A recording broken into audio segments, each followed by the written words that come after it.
आज मला करायचं होतं माझा हेअर केअर। त्याच्यासाठी मी 1 ग्लास पाणी घेतलं, त्याच्यामध्ये मेथी टाकलं, कांद्याची बिया टाकले, चायपत्ती टाकला, कांद्याची पानं पण व्यवस्थित धुवून घेतले, ते पण मी त्या पाण्यामध्ये टाकलं, कढीपत्त्याचे पानं पण व्यवस्थित धुवून टाकलं। त्याच्यानंतर मी हिबिस्कस घेतलं होतं, ते हिबिस्कस पण व्यवस्थित धुवून पाण्यामध्ये टाकलं।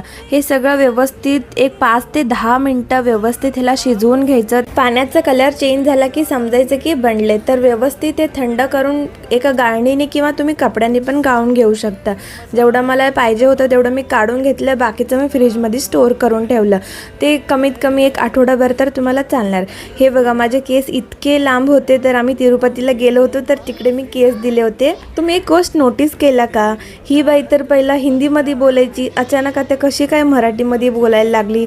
तर झालं असं की माझं माहेर आहे कर्नाटक, माझं सासर आहे महाराष्ट्र, त्याच्यामुळे मी मधला रस्ता निवडला होता की हिंदीमध्ये व्हिडिओ बनवायचे। पण माझा एक्सपेरिमेंट तर फेल झाला।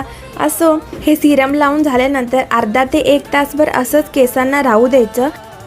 तर मी शॅम्पू करताना सुद्धा त्याच्यामध्ये ते सिरम टाकून मी शॅम्पू केलं होतं। हे बघा केस किती सिल्की आणि शायनी झालेत। एकाच यूजमध्ये इतका छान रिझल्ट मिळालाय। चला तर मग भेटूया उद्याच्या ब्लॉगमध्ये। व्हिडिओ आवडला असेल तर लाईक करा, सबस्क्राईब करा, कमेंट करायला विसरू नका। बाय।